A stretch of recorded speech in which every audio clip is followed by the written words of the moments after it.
Hello, everyone. Welcome back to the Christian Music Bros podcast. Once again, I'm Braden, and this is Brendan, just kidding. I'm Brendan, and that's Braden. You guys should know that by now. But how's your week going so far, Braden? so far snowy but good. How about you? Yeah, it's been snowing here. I think at one point we had like 14 inches at one point here, so that's kind of crazy.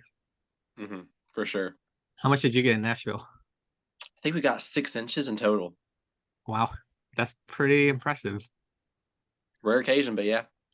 Anyway, I'm here to introduce our guest. This is the coolest Taylor in all music right now. And yeah, there's different Taylors, but it's not Taylor Swift. It's Taylor Pride. So let's introduce Taylor here. Hey guys, thanks for having me on. Yes, I'm not Taylor Swift, even though people sometimes just say that just to get under my skin. You're the cooler Taylor. It's okay. Right. Yeah, there we go. Anyway, let's just start off. Just talk a little bit about your music background, and we'll just start nice and easy. Great. Yeah, so I grew up in a musical family. My mom was a piano teacher. And so grew up with my sisters also being very musical. My older sister, she plays violin. My mom, of course, plays piano, and my sister was a jazz vocalist growing up. So we had a kind of conglomeration, and at church our family would get kind of a family band, so to speak, at the Christmas concerts and Christmas like services that we'd have. So it was really fun to get to learn from different styles, because there was classical, there was jazz, there was some traditional training there. But I typically was leaning more toward the improvisation part of it when I was learning piano. And so in high school, I started participating more on like the worship team at my church and at my school as well. And I was really drawn toward that free flowing part of it, where it wasn't just reading the notes on the music, but it was engaging your heart and mixing, of course, your spiritual and emotional expression with the musical part. And so I really fell in love with that part of it as well. And of course, I cherish all those different concerts that I got to go to growing up. But wow, I've really found I guess my niche as a musician, as a singer, seeing those two things come together and get to see ministry and really heart change happen through music. And you just brought up some music concerts. Who are some of your influences, like from concerts, like you went to see? Oh, concerts that I've seen. Oh, you said you used to go to like concerts and everything too. So, like, who are some of your inspirations, like that made you go into music? So yeah, there I was referencing my sister's concerts, because I have two older sisters, and the violinist, she's plays for the Tulsa Symphony Orchestra. So there's that classical piece, and there's definitely all the orchestration and all the things that go with that. Different soundscape there.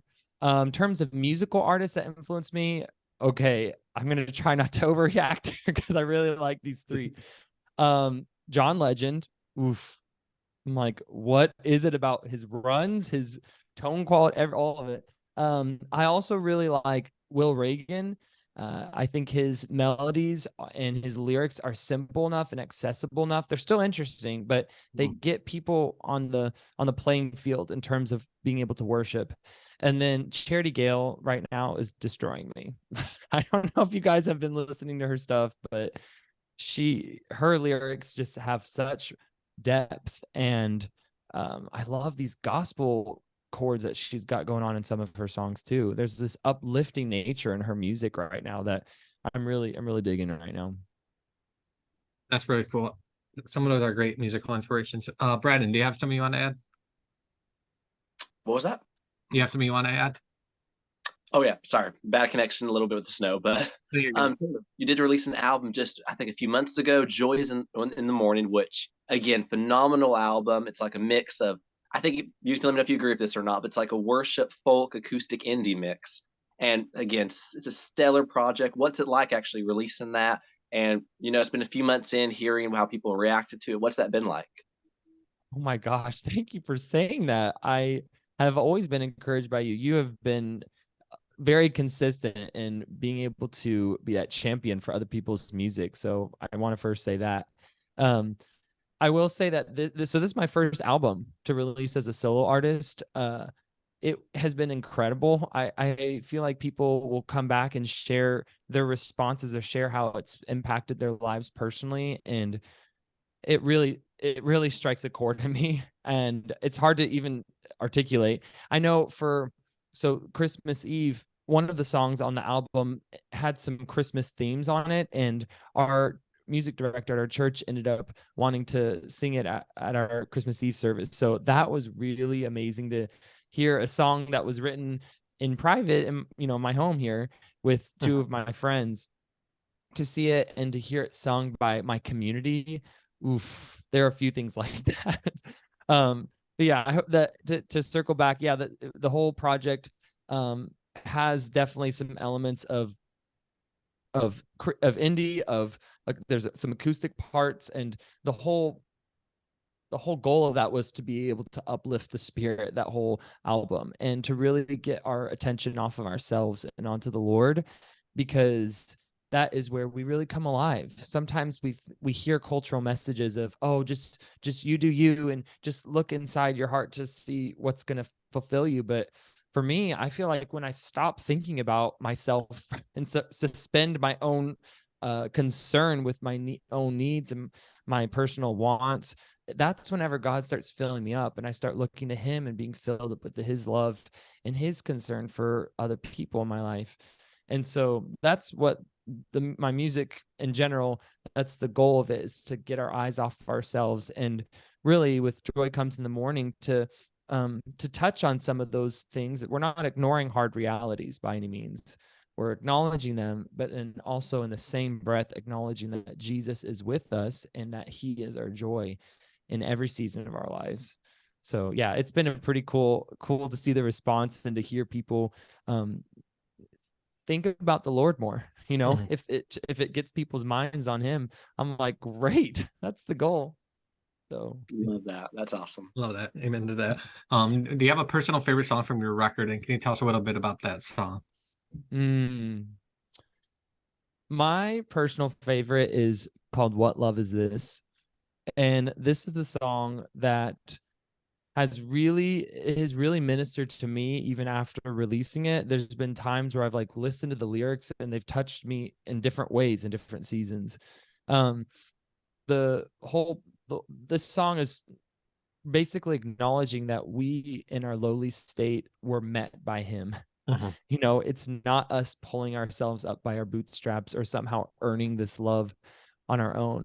And I mean, the title is What Love Is This? And the verses talk about that speaks in a whisper, that that dwells with the lowly, that sits with the hurting. That's acknowledging some of the realities that people and people in our lives are experiencing.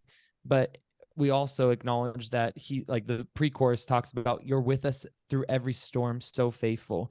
So here is our endless song, and just letting it be it's a dance.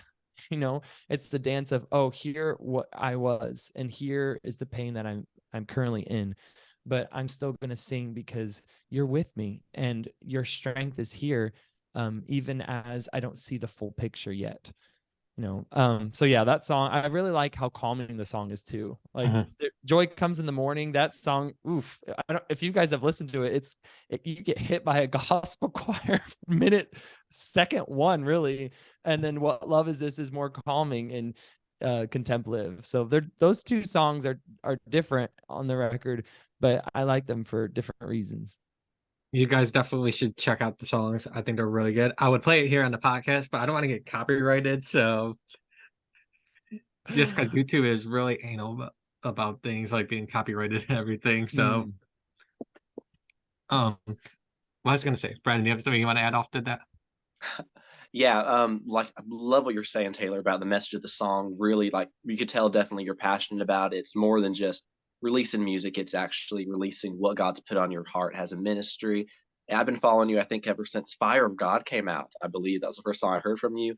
And since then, releasing songs like Letter, Faithful. What's it been like, looking where you are now? You just released your debut album, and then you've been doing music for coming up like 4 or so years now professionally. What's it been like, that whole process that God's been leading you with releasing so many songs? Mm. I feel like I've been on a journey for sure. So I used to be a hip hop dancer. People don't really know this about me as an artist, but I was a hip hop dancer, and I was coaching hip hop at a local school here in Tulsa where I live. And in February of 2020, I felt like the Lord said, I want you to go back to songwriting. And it really threw me off because I'm like, oh, I've been doing dance for a couple of years and been a part of this crew. And then of course, a month later, all Mhm. the studios shut down during the pandemic. And so then I was like, oh my, I have all this time now. And I felt like in a strange way, in a very unconventional way, I had been prepared in terms of shifting my focus. And there was, in the midst of a horrible time, there was a sense of purpose there. And so I dove back into songwriting and really in the secret place, just worshiping the Lord. And that's where some of those first songs of 2020 when I started releasing music as an independent artist. And it feels like it's taken some years of changing the soundscape for sure. Like those first couple were, they were worshipful, but they were not really congregational. They were more like CCM type songs. And then I went, like you mentioned, the song Letter and Faithful. Those songs were more on the indie side of things, and they had some acoustic elements for sure. And then Mhm. this most recent project, I feel like my heart keeps going. Like I want songs, I want melodies and lyrics that can get people worshiping quickly. And I say people, musicians and non-musicians alike. I want to activate the heart and put people in the driver's seat to be Exactly. worshiping and be able to articulate longings that we all have, but sometimes until we get words to them, we don't always express. And so that's really where my hope is. And it's been pretty cool. I feel like I've been challenged in some ways with different co-writing and different pieces of feedback that I've gotten to continue to write songs and lean into this vein of heartfelt worship, um, rather than just making things too complex for people to not, they'd have to learn to be able to worship too. And I want people to feel easy. That's amazing. Love Yeah, that. that's really amazing. Um, Looking forward, we talked about your current album. We would talk about your past. Do you have anything coming up in the future for anyone to listen to or check out, or anything you're working on? Mm. Yes, I have not told anyone about this publicly, but you know You what? don't have to if you don't want to. So, I'm going to. So you asked. Um, yeah, I have a project that I've been working on. Actually, as of recent of this afternoon, early today. But yeah, it's a live EP, and I'm really excited about it because it goes in line with what we were just talking about of the heartfelt. And sometimes there's a video component with it as well, so you can be able to see like my community, get a glimpse of my mhm, community here in Tulsa and some of my friends. And it's not just it's not just getting to get through a song or get press record on the song. It was really to create moments of worship. And that's what I really, that's whenever as an artist, that's my two favorite things is co-writing. I love the co-writing part, and I love worshiping with others. And whenever I get to do that with people that I love, oof, synergy or some, I don't, it just, it hits me in some unique way. And yeah, so this project, yeah, I mean, of course you guys can know, and I don't mind you guys sharing because it's exciting. And I'm not sure about the timeline quite yet, so it might be later in the year, but we're getting pretty close to where we're pretty happy with the mixes and that type of thing. and we'll definitely share. We like promoting albums and EPs on our podcast and on our podcast page, speaking podcast page and everything. If you like what you're listening to, like, follow, subscribe to our channel, follow us on Instagram, Christian Music Burst Podcast. Also follow Taylor. It's just Taylor Pride Music, nice and easy. If you can't remember that, it's okay. We'll put it in the description and comments. We just have a few extra minutes. The floor is yours to talk about anything you want to talk about or bring up. So Great. Well, I feel like one of the things that I really love about just the Christian music world, and I guess the worship world, is where how much is happening and that there's so many different artists and there's so many different sounds coming out that really push the boundary of where we've been as, I guess, as an industry. um I don't know if you guys have heard of this because you've worked with Christian artists and Christian music a lot, but um I have, you guys seen a distinction between Christian artist and worship artist? or do you guys tend to see those things at the same? Somewhat, there's like if you make a contrast circle, there's similarities and differences. So Hmm. Yeah, we're definitely seeing like a lot more artists that are more so releasing songs for people, whether in prayer or whether in worship, mhm. versus songs that are just coming out like radio for listening. You're starting to see that a lot more now in music. And I feel Mm. like versus worship artists versus Christian artists per se, like mainstream or pop wise, like whatever you want to call it. They're more worship is more album based, and the other side is more single based, in my opinion. Oh. That's Oh. I don't know if anyone else agrees with that, but I feel like worship artists barely release like single after single, single, single. It's all like one big album when it comes out is out. But when it's someone like Jeremy Camp, I'm just giving a random name. That was the first thing that thought of my head. He just released a single, and you'll hear like 4 or 5 singles before the album actually comes out. Mhm. Mm. That's cool. And I wonder if a lot of worship artists do more live projects. Have you Mhm. guys seen that as well? Yes, especially like people like big ones like Hillsong, Elevation. Mhm. Like I they've think done that's it all. I think that's why it's more so comes out as an album because they record the moment. It's more than just, get together for like a 5 minute song. It's Mhm. really pouring in when God's moving during that. There's so many songs that lead into that that welcome the Holy Spirit just to touch people. So it definitely is more of an experience to capture in an Mm. album instead of singles, like you mentioned. And it's authentic, and real. Hmm. Hmm. Yeah, well, that's interesting because you guys have, of course, a more robust perspective in terms of 30,000 feet. You see all the different movements, and you're very well acquainted with the Christian music industry, including both Christian music artists and Mhm. worship artists as well. Do you guys think that there's a trend in terms of you're seeing more worship artists grow versus CCM or more gospel? Like, what types of trends are you guys seeing? I I think a lot of these worship artists personally. So if you look at Hillsong United, I'm just naming a random band again. A lot of the people are now going more CCM realm. Like look at Taya or Benjamin, William Hastings, and all that. They're all releasing their own music now and everything versus as one big. I mean, they're still worship artists, but they're releasing more independent versus as like a big group or whatever, too. Yeah, I love how you mentioned Benjamin William Hastings because, like, it's weird how worship's growing right now. Like, of course, the big bands are always releasing songs and they're Mhm. amazing, anointed, like Evolution, Red Rocks Worship. But then there's so many bands like Benjamin William Hastings who's still releasing worship, but there's like a real aspect to it. It comes out more than just, congregational, but it's like personal songs of prayer, personal songs that there's so many artists like I know Josiah Queen, he's a little bit more on the folk side, or of course, even Brandon Lake. like your album, like Brandon Lake, yeah, Taylor Pride, even you, dude, are releasing songs. It's like got this emotional aspect to it. That's the realness that you could imagine praying this to God. It doesn't have to be a song Mm. that could go congregational. It could not. But like it's real. It's hits people's emotions. And it's real honest to God. And those songs are Mm. really, I think, hitting people more than just God, you're great, God, you're holy, which those songs are forever. We're singing them forever and all eternity, and it's hitting them more with God, I don't feel worthy. God, I feel broken here, but you're still Mm. strong. You're still worthy. And because of that, I sing holy. Those are the songs Oof. that are more we're starting to see really impact others. For my Hi, are you gonna write a song with those lyrics? That was powerful. hey, that just came. Brandon, we should write a song and just push it to an artist. Like, here, we wrote the song. Now you perform it. We're no longer Never. going to be the Christian Music Bros podcast. We're going to be the Christian Music songwriters. Great.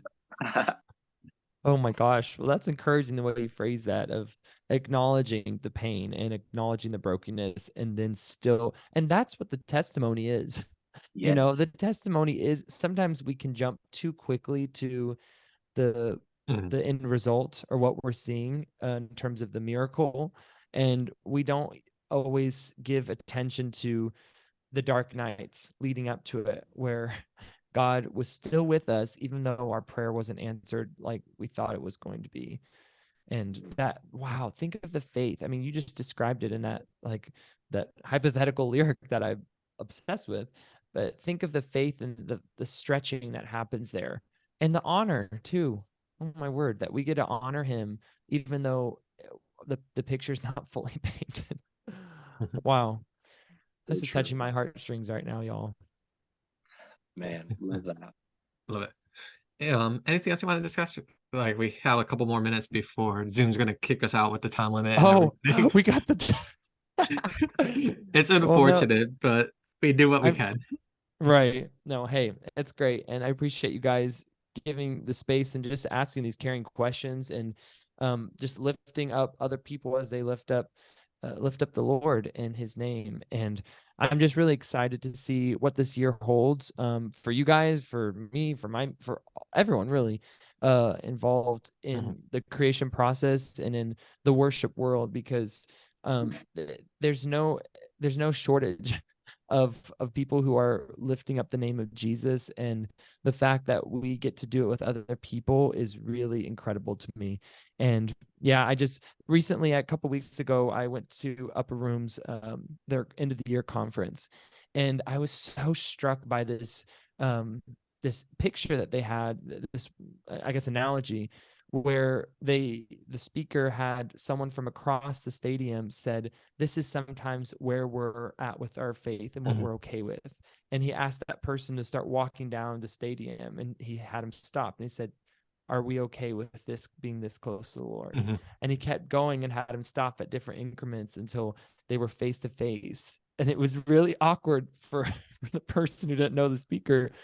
But wow, that really struck a chord on me. And us just taking time, even in our church services, to make sure that the Lord is in the seat of honor, and that he's also that we're creating space for him and beholding him, and not just simply trying to sing through a song and get through a 3-song set, but that we're really letting our hearts be engaged. We're letting him steer us. And whether that's a musical worship, or if that is in our daily walk as we are driving down the road and hearing the Lord. Mhm. So I was just, I don't know, I felt led to just share that just now, because that word picture is what it's all about. And the fact that we are meant for community means, or I guess helps us keep that vision there, and keeps the vision and the importance of beholding him and not getting caught up in the details. So I hope that next time I get to talk to you guys, and the next time we connect, we're gonna have some stories of what it was like for us to behold the Lord, and just to see what fruit comes out of that, because it's out of the overflow of that where things happen. So I was gonna bring something up before we ended anyway. It was kind of what we were gonna talk about. How about, would you like to join us again? We can make a plan for this, but we can do a compare and contrast circle between the worship artist and the Christian artist, and we can do like one of those compare and contrast circles, Yep. like I'll we probably just be talked about. quiet most of it and just listen to you guys, because I just threw that question out and y'all had all sorts of knowledge to drop on me. So I'm just saying, I, you're welcome to. We'll get you. We can try and find a couple other artists, maybe that, or like maybe we can get like another worship artist. So we have two worship artists, and we can find two Christian artists to join us as well. mm, That's not technically just worship, but more like Jason Gray, Michael Tyler style, like in that realm too. And we can do a mm, compare and contrast. I would love that. That'd be so fun. Braden, your thoughts? Oh yeah, definitely down for that. Cool. We'll stay in touch. It'll probably be mid-February, March, sometime around there. But we'll put it on our calendar. I'll put it on our social, see if anyone's interested in coming on, and we'll see what we can do with that. Sounds great. Thank you guys again for just creating the space. And it's so good getting to finally meet you guys, because I know I'd messaged y'all and just been in contact that way over Instagram, but this is nice getting to actually talk to you guys. I appreciate it. You as Definitely. well, Thank you for joining us.